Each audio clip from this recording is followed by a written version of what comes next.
Hi everyone, it's the Assyrian priestess with you. I hope this finds you well. Today I'm going to be using the Cave of Sybil Oracle by Tiera. I'm doing something different. And I haven't actually noticed many readers use this oracle deck. And I've heard a few sort of podcasts about it, that people use it in their personal affairs and not public ones. But I want to show you how I use it. And I always start with the words. It always gives me a message in a sentence form. And that doesn't usually happen with me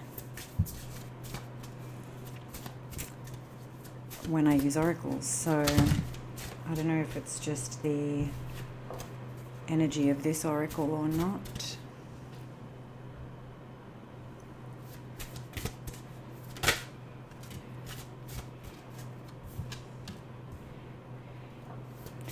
The origin of your fortune is saturnine.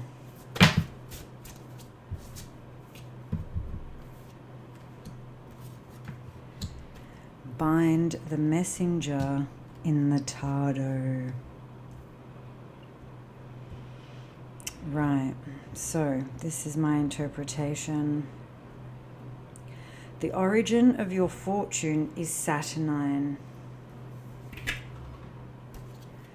What that means for me is that your success is rooted not in being hasty, not in being wistful, not in being whimsical. That your success, the path to your success is discipline. Now Saturn has moved into Aries, and my understanding of the verb saturnine or saturnine is of a Saturnian element. And the Saturnian element is about the sort of, it's the benevolent caretaker that makes sure you brush your teeth and get into bed on time.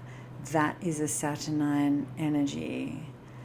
And so the origin of your fortune is Saturnine says you will become successful via discipline.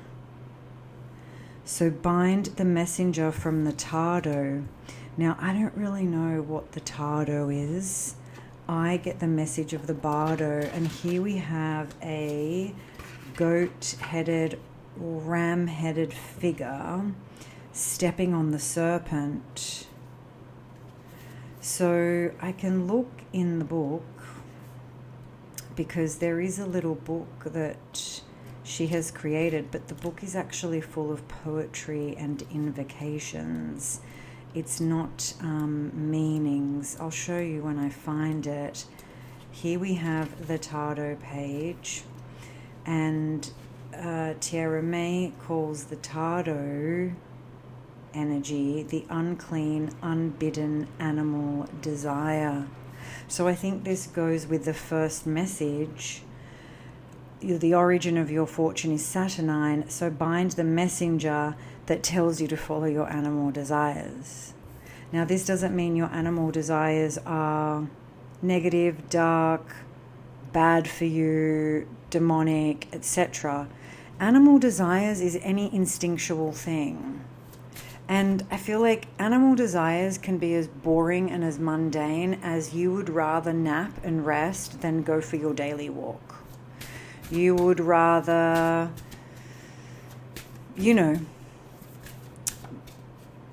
choose a creature comfort than do the work. That's what I'm reading here. So this makes sense to me. Let me know if it makes sense to you.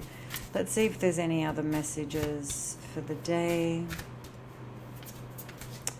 From Tiera's Cave of Sybil Oracle deck.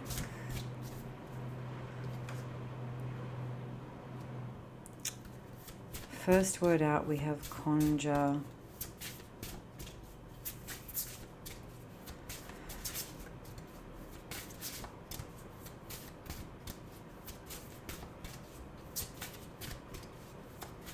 What must we conjure?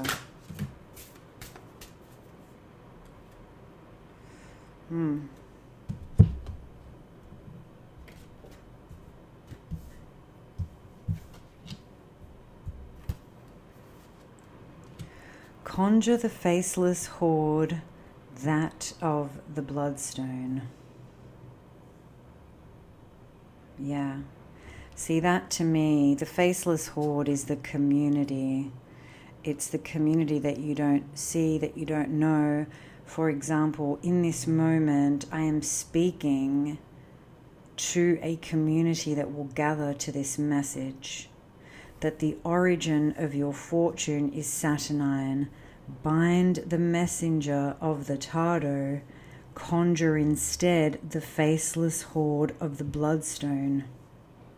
So don't fall prey to your animal instincts. Instead, find your success in discipline, not in a punishment type of discipline, just maybe more like healthy routines or things that you know will work.